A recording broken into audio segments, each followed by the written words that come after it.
반갑습니다. 네, 저는 태국에서 사역하고 있는 최용진 선교사라고 합니다. 네, 먼저 이 자리를 빌어서 이렇게 올해부터 저희 사역에 대원교회가 함께 동참해 주시고 후원해 주시고 기도해 주신 것에 대해서 감사 말씀드립니다. 감사합니다. 오늘 저희 가족들과 같이 왔는데요. 이따가 또 서로 얼굴 뵙고 저희가 또 감사 인사드리길 원합니다. 대원교회에 이렇게 와서 말씀을 함께 나누게 된 건 저에게 큰 영광이라고 생각합니다. 대원교회 오기 전에 대원교회 역사에 대해서 좀 살펴봤습니다. 너무 한국교회 역사에서도 굉장히 자랑스럽고 뿌듯한 그런 역사를 가진 교회인 줄로 알고 있습니다. 특별히 1949년에 36여 명의 학생들이 국기 배례 거부 사건을 통해서 큰 믿음의 발자취를 남긴 교회로 알고 있습니다. 특별히 오늘 말씀과 함께 그 말씀을 살펴보면서 대원교회의 믿음의 선배들이 남겼던 그 발자취를 우리가 다시 한번 생각하고 또 저희가 사역하고 있는 그 사역지의 소식을 여러분들과 함께 나누기를 원합니다. 우리가 잘 아는 것처럼 한국교회도 처음 외국에서 많은 선교사님들이 들어와서 이곳에 복음을 전하고 예수 그리스도를 드러내는 일들을 하실 때 선교사님들이 많은 핍박을 겪었습니다. 뿐만 아니라 처음 신앙을 갖기 시작한 많은 한국의 성도들이 많은 핍박을 견디면서 예수 그리스도를 믿고 증거하는 삶을 살아왔습니다. 오늘날 한국에 이렇게 많은 교회가 세워질 수 있었던 것도 그분들의 많은 희생과 또 수고가 또 하나님의 역사가 있었는 줄로 믿습니다. 오늘 우리가 같이 읽은 말씀을 잠깐 한번 다시 살펴보겠습니다. 예수님께서 제자들에게 말씀하십니다. 내가 세상에 평화를 주러 온 줄로 생각하지 말라. 화평이 아니요 검을 주러 왔노라. 오늘날 우리는 이 말씀을 잘 이해합니다. 어쩌면 여러분들의 삶 속에서 신앙을 처음 가질 때부터 지금 이렇게 연배가 많이 되실 때까지 많은 또 어려움과 고초를 겪으셨는 줄로 생각을 합니다. 그런데 오늘 현재 2026년 한국교회를 생각할 때 우리가 흔히 주변에서 예수님을 믿는다는 이유로 핍박을 받는 사람을 보기가 쉽지 않습니다.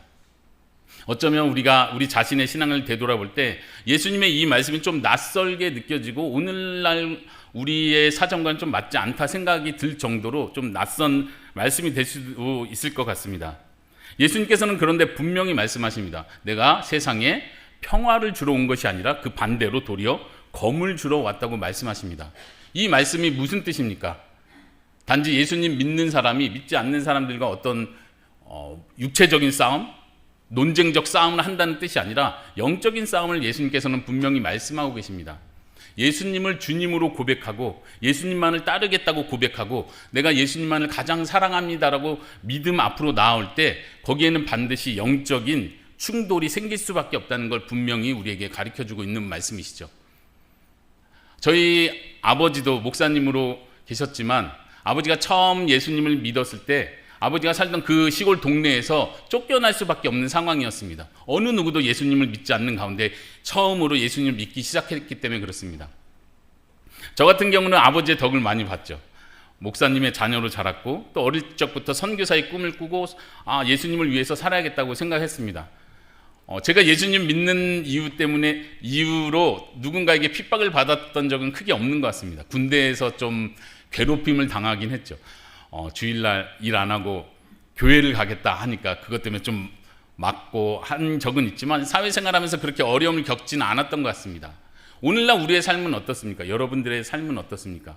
예수님께서 화평을 주러 온 것이 아니라 검을 주러 왔다라고 할 때 그 다음 구절에 예수님께서는 계속해서 그것이 어떤 상황에서 벌어질 수 있는지를 설명해 주십니다. 그 다음 구절, 내가 온 것은 사람이 그 아버지와 딸이 어머니와 며느리가 시어머니와 불화하게 하려 함이니 가정 안에서 이런 불화가 일어날 수밖에 없다는 거죠. 예수님을 믿는 자들과 믿지 않는 자들 사이에 이 불화가 생긴다는 걸 말합니다. 사람의 원수가 자기 집안 식구리라. 어쩌면 여러분들 성도님들의 가정 속에서도 여전히 자녀나 혹은 가족의 다른 구성원 중에 여전히 예수님 믿지 않는 사람들로 인해서 마음에 많이 힘듦을 느끼고 계시는 분도 계실 줄로 믿습니다. 여전히 하나님 앞에 간절히 기도하고 사랑하는 가족이 예수님께로 돌아오기를 기도하는 줄로 믿습니다. 그러나 이것은 영적인 전쟁입니다. 영적인 전쟁이기 때문에 사탄아 물러가라 이렇게 외치는 것이 아니라 도리어 우리는 사랑으로 우리 가족들 더 대합니다. 때로는 그들이 우리를 무시하기도 하고 조롱하기도 하고 멸시하기도 하지만 우리는 그것을 사랑으로 예수님을 따르는 마음으로 받아들입니다. 이것은 이미 예수님께서 말씀하신 바입니다. 내가 예수님을 믿고 예수님을 가장 사랑하는 자로 고백할 때 주위의 사람들은 나를 더 싫어할 수 있습니다. 만약 우리 가운데 난 여전히 오랫동안 예수님을 믿어왔고 내 가족 중에 혹은 내 가까운 친구들 중에 예수님을 믿지 않는 사람이 여전히 있는데도 불구하고 나는 특별히 큰 문제가 없는데요, 나는 마음이 평안한데요, 난 그들과 그냥 아무 문제 없이 잘 지내고 있는데요 라고 생각한다면 우리는 도리어 우리 자신의 믿음을 살펴봐야 될 줄로 압니다. 예수님께서 말씀하셨습니다. 이 영적인 전쟁은, 예수님께서 검을 주러 왔다고 하는 이 검은 우리가 난 믿지 않는 사람과 그냥 친하게 지낼 거야, 예수님 말씀대로 그냥 사랑하면 되지 한다고 해서 자연스럽게 화평의 관계가 이루어지는 것이 아닙니다. 화평이라는 것은 이 사람이 하나님과 화목되었을 때 형제 간의 사랑 안에서 화평이 이루어지는 것입니다. 우리는 믿지 않는 자들과 영적인 관계에서 화평하지 않습니다. 우리는 세상과 화평하지 않습니다. 세상과는 계속해서 문제를 일으킬 수밖에 없습니다. 예수님께서 지금 그것을 말씀하십니다. 그리고 그 영적 충돌의 근본적인 이유가 무엇인지 그 다음 절에서 설명해 주고 있습니다. 한 번 더 보실까요? 아버지나 어머니를 나보다 더 사랑하는 자는 내게 합당하지 아니하고 아들이나 딸을 나보다 더 사랑하는 자도 내게 합당하지 아니하며. 이 영적 전쟁의 근본적인 이유는 여기에 있습니다. 내가 내 가족보다, 이 세상보다 예수님을 더 사랑하기 때문에 그렇습니다. 우리가 예수님을 믿고 고백하는 것은 예수님을 가장 사랑한다고 고백하는 것입니다. 여러분들 그렇습니까? 예수님을 가장 사랑하십니까? 예수님께서 베드로에게 물으셨습니다. 내가 나를 사랑하느냐? 우리가 잘 아는 것처럼 베드로는 예수님을 고백하기에 너무 부끄러운 실수를 이미 범했습니다. 예수님을 부인하는 일을 했습니다. 그럼에도 불구하고 예수님께서는 다른 걸 묻지 않으십니다. 너가 나를 사랑하느냐? 그렇게 3번을 물으셨습니다. 이 질문은 똑같이 예수님께서 오늘 우리 대원교회 성도님들께, 우리 모두에게 다시 질문하시는 줄로 믿습니다. 우리는 날마다, 예전에 처음 예수님 믿을 때 핍박받던 그때가 아니라 지금도, 오늘도, 내일도 예수님을 가장 내가 사랑한다고 고백한다면 나에게 핍박이 있을 수 있다는 것을 우리는 항상 결심해야 합니다. 믿지 않는 자들과 영적인 충돌이 있는 것이 당연하다는 걸 우린 받아들여야 됩니다. 그 근본적인 이유가 뭐라고요? 내가 다른 사람보다, 다른 무엇보다 예수님을 가장 사랑하기 때문에 그렇습니다. 마지막 절에 38절에 예수님께서 말씀하십니다. 자기 십자가를 지고 나를 따르지 않는 자도 내게 합당하지 아니하니라. 처음에 말씀드린 것처럼 한국교회는 벌써 이러한 예수님의 말씀이 너무 멀게 느껴지는 것 같습니다. 예수님을 따르기 위해서 십자가를 지고 날마다 간다, 고난과 핍박을 감수하고 간다, 이런 개념들이 지금은 너무 사라진 것 같습니다. 젊은 세대는 어떻습니까? 어른 세대 분들이 젊은 세대 신앙인들을 볼 때는 너무 신앙이 약한 것 같습니다. 우리 때는 그래도 믿음을 지키기 위해서 이런 희생과 핍박을 각오했는데 지금 젊은 세대는 어쩌면 너무 그냥 쉽게 세상과 어울리려고만 한다, 이런 비판이 있을 수도 있겠습니다. 하지만 한국 사회가 그렇게 쉽지는 않은 것 같습니다. 젊은이들에게 더더욱 그런 것 같습니다. 예전에는 예수님 믿는 사람 하면은 그래도 신뢰를 해주고 이 사람 예수쟁이야 라고 비난을 하는 것 같지만 그들의 신앙과 정직함을 인정해주는 분위기였다며, 오늘날은 그런 것이 너무나 약해져서 도리어 젊은 세대들이 그들의 신앙을 지키는 것 자체가 오늘 어쩌면 저희 세대와 다르게 조롱과 소외, 이것을 견뎌야 하는 또 다른 종류의 핍박을 경험하고 있는 것 같습니다. 우리 또 어른 세대가 젊은 청년 세대, 그 다음 세대를 위해서 계속해서 그들의 믿음을 위해서 기도해야 될 줄로 믿습니다. 제가 지금은 현재 태국 북동부 지역 우돈탄이라는 지역에서 사역을 하고 있습니다. 화면을 보이시죠? 태국은 한국보다 거의 5배 정도 더 큰, 아주 큰 땅을 가지고 있습니다. 그래서 지금 보이는 주황색 동북부 이 지역만 해도 한국 땅보다 좀 더 큽니다. 그런데 굉장히 안타깝게도 여기에 정말 복음주의 개신교 복음화율로 따졌을 때 0.7%가 안 됩니다. 그리고 우돈탄이 저희가 있는 지역은 0.2% 정도 더 낮은 수치로 계산을 합니다. 그리고 저희가 지금 정착해가지고 한 마을에서 태국 사람들과 같이 지내면서 그 마을 전도를 목표로 정착해서 지내고 있는데, 그곳 주변은 전혀 선교사나 목사나 사역자가 한 번도 들어온 적이 없는 복음화율 제로인 곳에 저희가 살고 있습니다. 저희가 그 마을에 들어갔을 때 이 사람들은 저희를 보고 외국인을 처음 봤다고, 또 요즘은 또 한국이 많이 유명해져서 한국에서 왔다고 하니까 굉장히 막 반가워하고 신기해하면서 어린 아이들이나 저희를 굉장히 반겨줬습니다. 저희가 있는 지역은 정말 복음의 불모지입니다. 어쩌면 동남아 중에서도 가장 미전도 종족, 큰 민전도 종족이 있는 지역입니다. 저희는 사실 아내와 저희 가족이 한국에서 전남 광주에서 약 10여 년간을 외국인 노동자들, 다문화 가정들을 중심으로 사역을 했습니다. 처음부터 개척을 해서 그들의 친구가 되어지고 예수님을 전하는 일을 했습니다. 특히 이제 다른 지역에서, 다른 나라에서 오는 외국인들은 한국에 왔을 때 굉장히 도움을 필요로 하고 마음이 굉장히 여려져 있고 연약해져 있고 굉장히 어떤 면에서 열려 있기 때문에 국내에서 그런 사역을 하는 것은 굉장히 복음 전도에 효과가 있습니다. 이 파주에도 외국인들이 많은 것으로 알고 있습니다. 하나님께서 또 대원교회를 통해서 그러한 일들을 계속 이루어 나가시기를 소원합니다. 한국에 오는 많은 외국인들을 한국교회가 그들에게 복음 세계에 전도하는 마음으로 다가가야 될 줄로 믿습니다. 저희가 그렇게 광주에서 10여 년을 사역하다가 저희 교회에 출석하는 태국 성도 중에 한 명, 그 성도가 자기 고향에는 교회가 전혀 없어요. 저희가 본국으로 돌아가면은 거기서 예배드릴 곳이 없어요 라는 요청을 듣고 저희가 사역을 다른 분 목사님께 이양을 해드리고 넘겨드리고 저희가 태국으로 들어갔습니다. 사실 저희는 좀 뒤늦게 들어가서 태국 상황을 잘 알지 못하고 갔습니다. 그 사랑하는 태국 성도의 고향이니까 이 친구가 다시 돌아가면 거기에 교회를 세워주고 와야지, 이런 마음으로 열정 있게 갔습니다. 나이가 들어서 좀 갔죠. 저희 세 딸들도 이미 좀 큰 상태로 저희가 들어갔는데, 그곳에서 저희가 처음 느낀 것은 생각만큼 복음이 쉽게 들어가지 않는구나. 한국에서 외국인들을 만나서 조금만 친절을 베풀고 교회 초대를 하고 이렇게 예수님 이야기를 좀 언어가 부족해도 한국어로 혹은 그들이 필요로 하는 언어로 이렇게 도와주면서 같이 예수님 이야기를 하면 쫑긋 잘 듣거든요.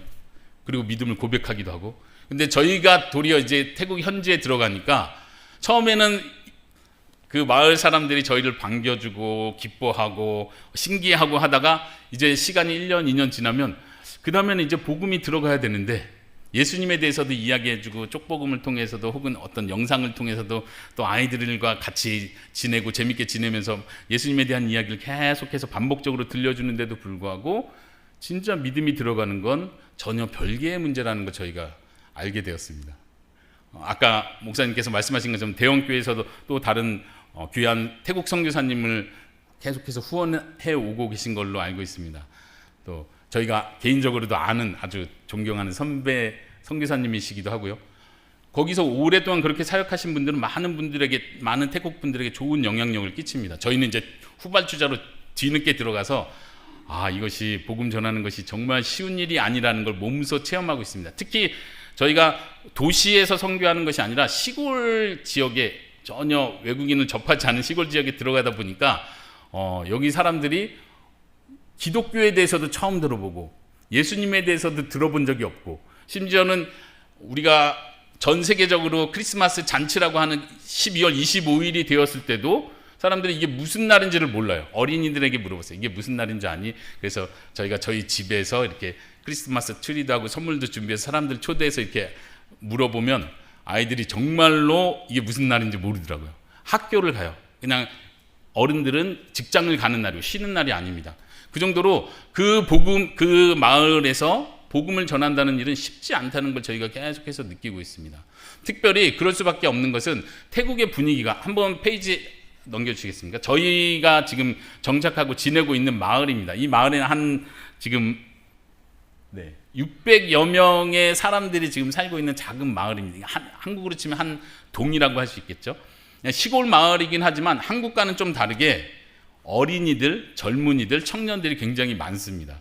이 시골 안에서 자급자족하고 이곳에서 자라고 결혼하고 아이를 낳고 이 시골에서 전체를 다 하기 때문에 젊은이들, 어린이들이 굉장히 많습니다. 한번 그 다음 페이지 넘겨주시겠습니까? 저희 마을에 있는 유일한 초등학교와 중학교의 모습입니다. 지금 보이는 사진은 강당이에요. 학교 강당, 아이들이 전체 모이고 혹은 학부모들이 전체 모이는 거고, 지금 보시면 핑크색 옷을 입고 앉아있는 여성분들이 보이십니까? 예, 핑크색 옷. 그분들이 다 학교 선생님들이십니다. 초등학교, 중학교 선생님들이시고, 그 앞에 보이는 건 주황색 옷을 입고 있는 사람들은 스님들이죠. 저희 마을에 작은 600여 명의 작은 마을이지만 그곳에 4개의 큰 절이 있습니다. 그래서 그 절에서 스님들이 한 번씩 학교로 와서 그곳에서 선생님들은 스님에게 또 교육을 받고 말씀을 듣고 이렇게 항상 절과 연관된 행사들을 계속해서 합니다. 지금 아래 보이는 사진 보시면 이쪽에 선생님, 핑크 옷을 입고 있는 선생님, 남자분, 여자분 있죠. 학교 교장 선생님, 학교 교감 선생님이세요. 그러니까 이 마을이 학교 물론 유치원부터 시작해서 초, 중고에 이르기까지 스님, 절의 영향을 전체가 받고 있어요. 아이들은 어떻게 하겠습니까? 학교 오면 매일매일 불교 교육을 받는 거예요. 이제 저희가 정착해서 일주일에 한 번씩 아이들을 초대해서 복음송을 같이 나누고 배우고 가르쳐주고 성경 말씀 구절들, 예수님에 대한 중요한 복음들을 계속해서 반복하고 함께 외우기도 하고 하지만 아이들이 일주일 내내 가는 학교에서는 불교 교육을 계속해서 받는 거예요. 여기 이쪽 사진 보이십니까? 제일 끝에 보면은 지금 학교 입구인데요. 가운데 이쪽 사진 중앙에 뭐가 보이십니까? 예, 불상이 있죠. 큰 불상이 있고 아이들은 학교 등교하면서 선생님께 인사하고 이 불상 앞에서 이렇게 절을 하는 거죠. 합장해서 절을 합니다. 매번 이렇게 교육이 항상 불교적인 교육이 있습니다. 그러니까 이 아이들 입장에서는 주일날 저희와 함께 예수님에 대해서 배우고 예수님 믿니 또 예수님의 사랑에 대해서 이야기하면 아이들이 다 좋아해요. 다 거부하는 아이들 거의 보기 힘들 정도로 다 좋아하고 저도 예수님 믿고 싶어요 하는데 정작 일주일 생활하는 동안은 계속해서 불교 교육을 받을 수밖에 없습니다. 저희가 이제 내일이면 다시 태국으로 들어가서 이 마을에서 다시 아이들을 만나고 또 다시 예수님의 복음을 계속해서 나누고 정말로 너가 예수님을 믿음으로 고백해야 된다. 오늘 말씀처럼 너가 무엇보다 그 누구보다 예수님을 사랑하는 자가 되어야 한다. 이제 가르쳐야 합니다. 가리키려고 합니다. 오늘 예수님 말씀처럼 이 아이들이 정말 저는 예수님을 가장 사랑합니다.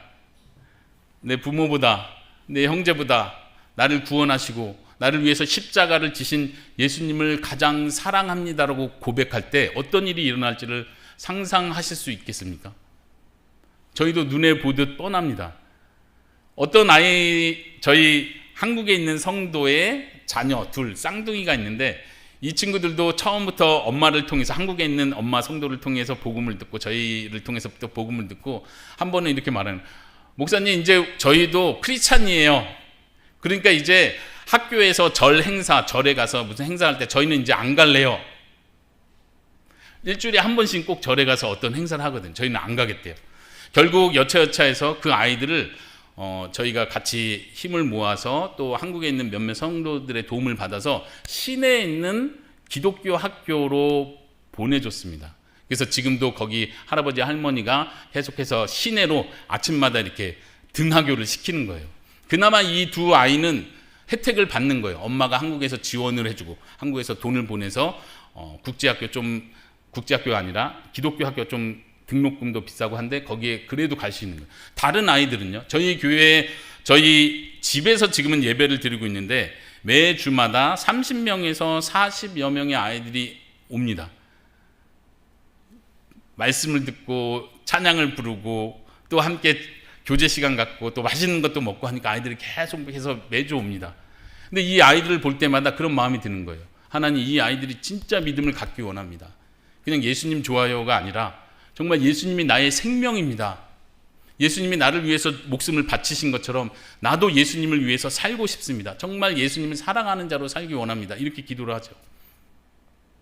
아이들 입장에서는 이 마을에서, 그리고 부모님이, 할아버지 할머니가 믿고 있는 이 신앙을 딱 떠난다는 것은 거의 불가능에 가까운 것 같습니다. 한번 다음 페이지 보여주시겠습니까?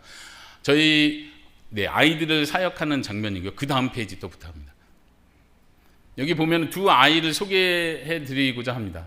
이름은 제가 있는 사진 쪽에 있는 아이는 깜반이라는 아이고, 저기 대원교회 사모님과 같이 찍은 아이는 딘이라는 아이예요. 지금은 이제 벌써 2, 3년이 지나서 좀 더 컸죠. 이 아이들도 주일날 빠지지 않고 아주 열심히 나오는 아이들이에요. 깜반이라는 친구는 처음에는 굉장히 쑥스러워하고 말도 안 하고 이랬다가 이제 몇 번 저희와 친해지고 이 모임에 같이 참여하니까 얼굴 표정이 완전히 밝아졌어요. 결손 가정에서 자라는 아이들이 많습니다. 그래서 처음 볼 때는 얼굴이 굉장히 어두운데 교회에 나오고 같이 교제하기 시작하면 아이들이 굉장히 밝고 장난기가 아주 막 살아납니다.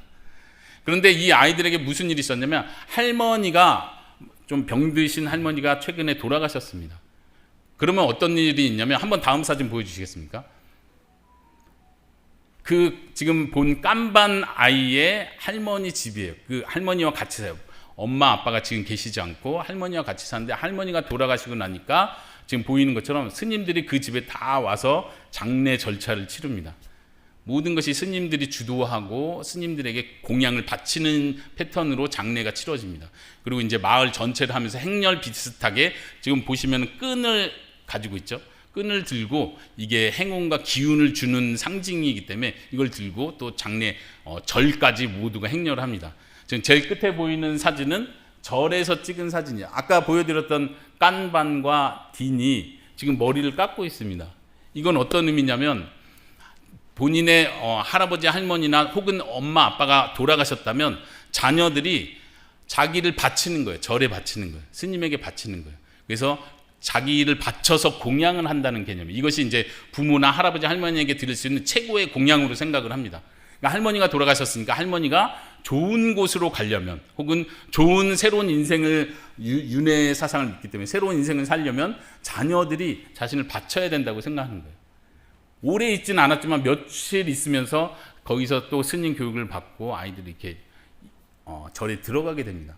저희 동네 교회에 나왔던 많은 아이들이 그런 절차를 밟았어요.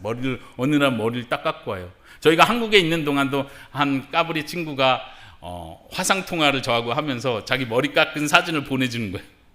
이 친구의 할머니도 최근에 돌아가신 거예요. 그러니까 본인이 원치 않아도, 본인은 예수님을 좋아해요, 예수님 믿고 싶어 해도 부모들이 이미 그렇게 절에 계속해서 아이들을 바치는 일을 합니다. 이 믿음에서 벗어나려면 한국 교회가 많은 핍박과 순교를 경험했던 것처럼 어쩌면 이 마을에도 그러한 결단의 일들이 일어나야 될 줄로 믿습니다. 마음 같아서는 그래, 어머니 말도 잘 듣고 할머니 말도 잘 듣고 그래, 예수님도 잘 믿어, 이렇게 말해주고 싶지만 그렇게 쉬운 문제는 아니라는 걸 깨닫습니다. 아이들이 손에 실을 묶고 다닙니다. 모든 아이들이 손에 하얀색 실을 묶고 다니는데 이것이 상징이에요. 악한 기운이 나를 공격할 수 있다고 믿고, 또 자기 속에 있는 영이, 우리나라 표현으로 하자면 기운이라고 하죠. 기운이 빠진다 이렇게 표현한 것처럼 이들도 영이 자기 속에서 빠져나가면 병이 들고 사고가 나고 문제가 생긴다고 생각해요. 그래서 할머니, 할아버지들이, 부모들이 아이들 손에 다 실을 묶어줘요. 한 번은 우리 아이들 모인 가운데 우리가 귀신을 무서워하면 안 돼, 예수님이 너희를 지켜줄 거야 라고 말했더니 한 친구가 전 믿어요, 예수님 믿어요. 그래서 그래, 그럼 가위 가져와, 실 같이 자르자 하고 이렇게 딱 잘라줬어요. 이건 굉장히 큰 믿음이죠. 할머니한테 혼날 수 있고 엄마한테 혼날 수 있는 일인데, 근데 며칠 지나고 다시 오면은 다시 묶여 있어요. 부모들이 그런 걸 허락하지 않습니다. 이 아이들이 진짜 믿음을 갖는 일은 쉽지 않습니다. 마찬가지입니다. 어른들도 마찬가지입니다. 한번 그 다음 사진 보여주시겠습니까? 저희가 사역 소개하면서 영상 통해서 이 이야기도 잠깐 나누긴 했었는데요. 지금 사진에 보시면은 딱 가운데 계신 초록색 옷 입고 계신 어머니 아시죠? 저희 대형교회 사모님 한번 인사를 하고 교제를 나눴기 때문에 잘 아실 겁니다. 그래도 저희가 주일마다 사역할 때 가장 저희를 많이 도와주시고 또 복음에 대해서도 가장 많이 들으시고 본인도 예수님 믿어요. 어느 때는 우리는 예수님 믿기 때문에 이 마을에서 하는 행사에 참여하지 않겠습니다 라고 말해서 저희가 너무 기뻤던 적도 있었습니다. 큰 결단을 한 것이었거든요. 근데 이 지금 사진은 무엇이냐면 며칠 전에 한 주 전 정도에 이 일이 있기 전 한 주 전 정도에 이쪽에 계신 하얀색 옷 입은 아저씨 보이시죠? 부부거든요. 아까 녹색 옷 입으신 분과 부부신데 아저씨께서 교통사고가 나서 거의 죽을 뻔하다 살았습니다. 차가 이렇게 운전을 하시고 가시는데 전봇대에 부딪혀서 이 전봇대가 이 차를 덮어버렸습니다. 그래서 차가 거의 절반으로 나눠질 정도로 다 부서지고 아이들도 거의 타고 있던 쌍둥이 친구, 아까 말씀드린 그 기독교 학교 보낸다는 그 아이들을 등하교 시켜주다가 사고가 난 거예요. 근데 다행히 하나님께서 생명을 살려주셔서 전혀 다치지 않고 전봇대가 무너지기 전에 빨리 빠져나와서 다 살았습니다. 저희에게 그 소식을 말해줬고 저희가 얼른 가서 같이 기도하고 하나님께 감사합니다. 이 두 분들도 하나님께 너무 감사합니다 고백을 하셨어요. 그런데 며칠 지나지 않아서 마을에 사람들이 이분들 집에 지금 다 모여 있는 거예요. 집에. 사진을 자세히 보시면요, 이 남자분, 흰 옷 입은 남자분 손에 하얀색 뭐가 보이십니까? 잘 보이십니까? 이게 아까 말씀드린 실이에요. 한 사람, 마을 사람 한 사람이 실 하나, 하얀색 실 하나씩 묶어주는 거예요. 묶으면서 축복 기도를 해줍니다. 악한 기운이 더 이상 들어오지 못하도록, 틈타지 못하도록. 그리고 이 속에 있는 환이라고 하는데 영혼이 빠져나가지 않도록 이걸 묶어주는 거예요. 그 행사를 마을 사람들이 다 와서 합니다. 처음에는 저희를 초대하는 거예요. 우리 마을에서 사람들이 와서 우리를 축복 기도해 주는데 목사님, 사모님도 같이 오시겠어요?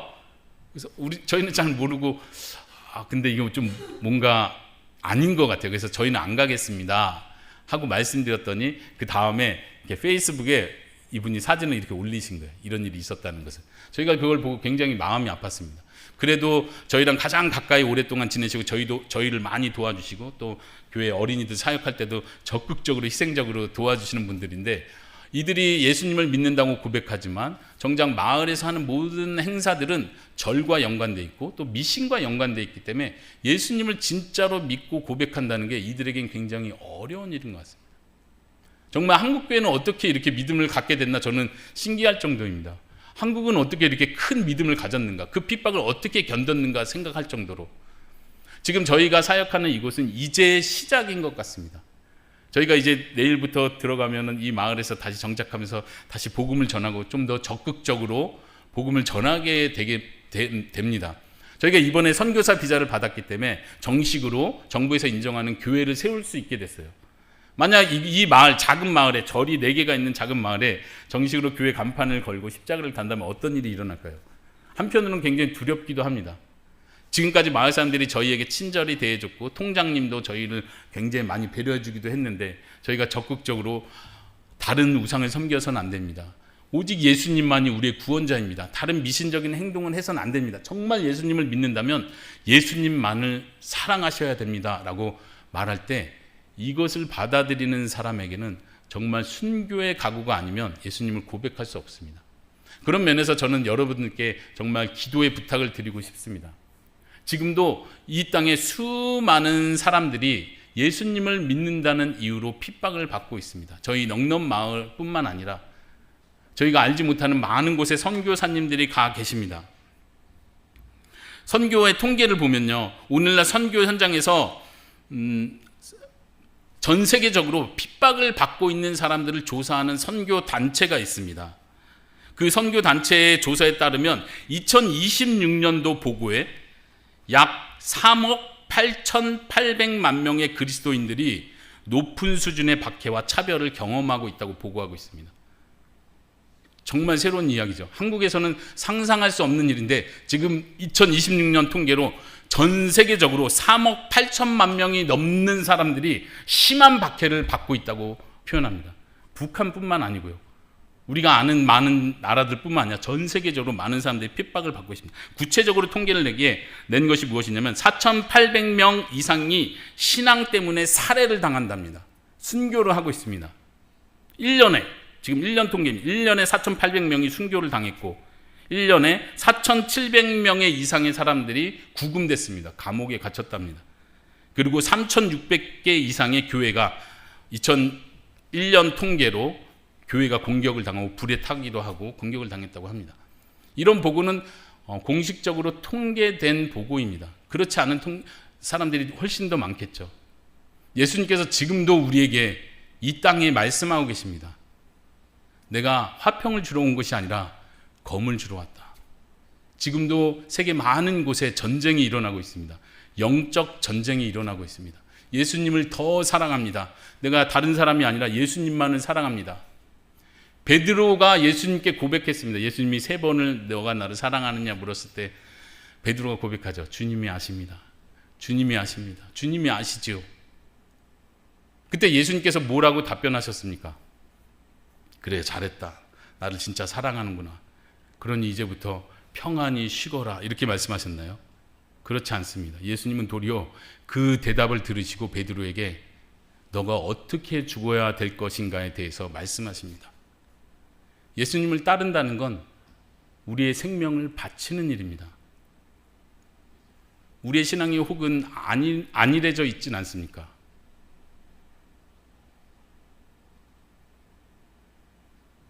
제가 한국에서 한 달 넘게 있으면서 몇 교회들을 다니면서 이렇게 설교를 했습니다.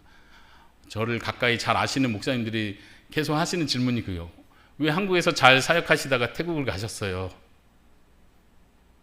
물론 한국에 있으면 좀 더 편하게, 좀 더 쉽게 사역을 계속 이어올 수도 있었는지 모르겠습니다. 근데 하나님께서 저희를 그곳으로 부르셨습니다. 저희는 순종하는 마음으로 따라갑니다. 그리고 이제 와서 깨닫죠. 이게 쉽지 않구나. 이게 너무 힘들구나. 또 앞으로 핍박이 계속해서 일어나겠구나. 하나님께서 저희를 그 선교의 현장으로 불러주셨습니다. 오늘 하나님께서 여러분들, 대형교회 성도 여러분들을 선교의 현장으로 부르시는 줄로 믿습니다. 여전히 여러분들의 가정이 선교 현장일 수 있습니다. 여러분들의 직장이, 여러분들이 만나는 이익과의 관계 속에서 그런 영적 전쟁들이 계속 있을 것입니다. 예수님께서 우리에게 말씀하십니다.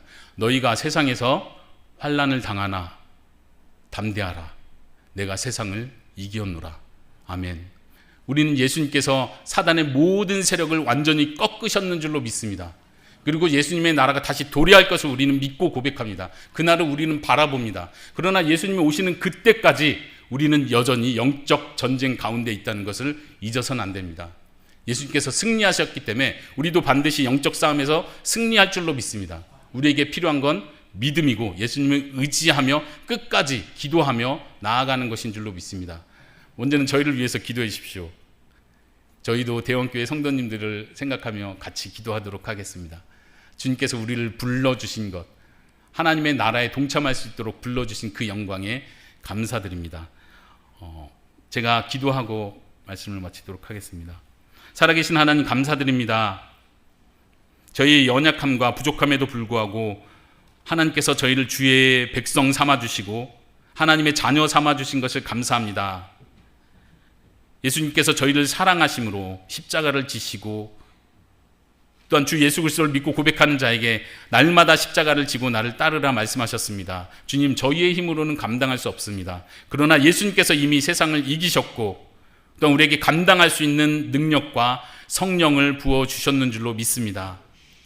우리가 하루하루 살아갈 때 예수님께서 우리를 부르신 이 선교의 현장의 자리를 잃어버리지 않게 하시고 예수님과 함께 동행하며 십자가의 길을 가는 우리 모든 성도들 되게 허락하여 주시옵소서. 감사드리며 우리 주 예수 그리스도의 이름으로 기도합니다. 아멘.